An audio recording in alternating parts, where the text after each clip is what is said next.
자, 본건은 조금 구경하기가 좀 특별한 건인데요. 이렇게 쓰여진 경우가 있죠. 대지권을 매각 제외하고 건물만 매각한다.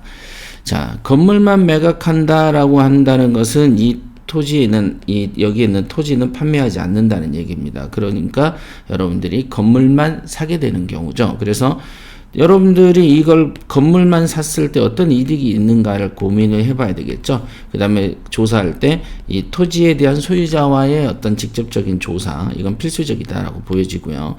그런데 이제 이렇게 건물만 매각하는 경우에가 가끔 이제 토지에 대해서 이미 건물에 대해서 철거 소송을 토지 주인이 한 경우도 있습니다. 이제 그런 경우에 해당되는지는 저도 이제 처음 이걸 위를 먼저 봤기 때문에 아래를 한번 살펴보기로 하고요.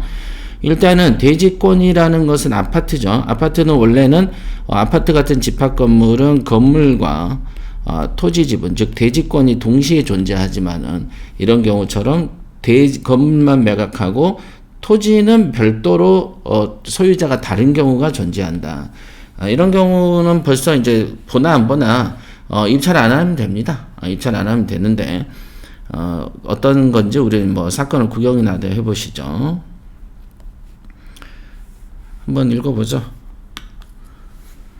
본건 낙찰이 44억이 한번 됐었다가 미납을 했고요. 참 이런 경우도 참 보면은 거액을 소비하는 사람 치고는 이런 단순한 권리관계도 인식하지 못하고 들어왔다가 막 여기 경우에는 수천만 원을 띄었겠네요. 그죠?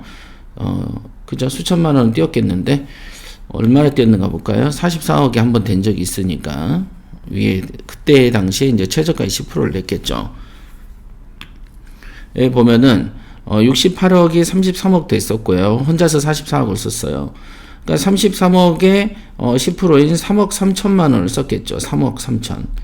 근데 이 3억 3천이란 돈을 띄는 거 아닙니까? 그죠? 그러니까 이렇게 엉뚱한 어떤 피해를 본다. 제가 제발 얘기하지만 제대로 공부하고 어떤 경매에 임하는 게 옳지. 안 그러면은 여러분들이 그 법원에서 10건이 낙찰된다고 해서 10건의 물건이 다 좋은 물건이라고 생각하는 건 절대 착각이라고 말씀드렸습니다. 어떤 한 법원에서 입찰이 있을 때 이거를 왜 사지 하면서 고개를 갸웃거리는 물건이 훨씬 더 많습니다.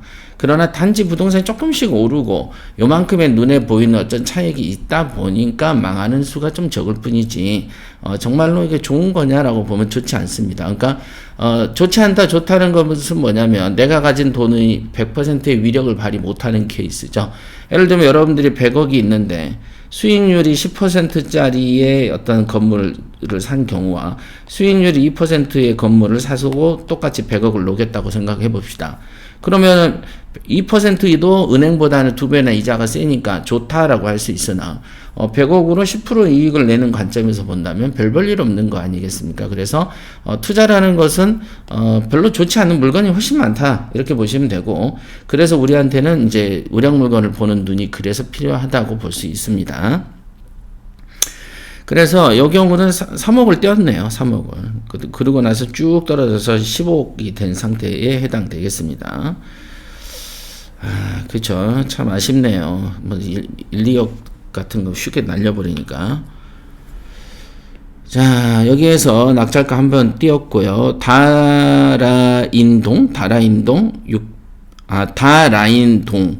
이제 그 6층에 있는 606호, 607호, 9호 어쩌고저쩌고는 사건이 기각됐다고 합니다. 대지 사용권이 없고 건물만 매각이고 건물만의 평가다. 이렇게 있고 건축법상 사용받지 않았고 그 다음 뭐 여러 가지 공사도 좀 중단돼 있고 그럼 이런 거는 이제 아예 안 사죠 우리는. 그죠? 여러분도 안 사시겠어요? 중요한 건 뭐냐? 이렇게 아까 말한 것처럼 대지권 없음이라는 이런 단순한 문구는 반드시 놓치면 안 된다.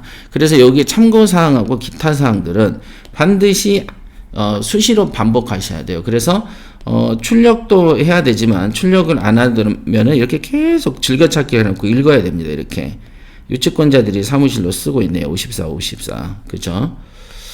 이런 경우는 유치권자가 뭐 자기 권리를 찾으려고 하긴 합니다만은 이럴수록 더 늙어가 버리기 때문에 건물의 효용도가 없어요. 없어. 정말 잘 지어놨다. 그죠? 이런 경우가 뭐 유치권 행사 중 어떤 이게 이익을 서로 줄여서라도 이익을 줄여서라도 빨리 어떤 합의를 통해서 이걸 공사를 쳐서 요즘같이 이제 집값이 오르는 시국에 사람을 들여서 세를 뽑으면 이익이 되지 않을까 싶은데요. 현황 조사서 한번 볼까요? 구경한 김에 감정평가서.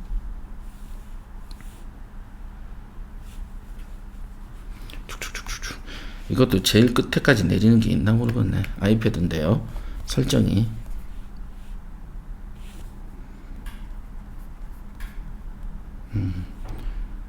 이렇게 A, B, C, D 동 이렇게 딱 십자가 타입으로 해놨네요. 여기.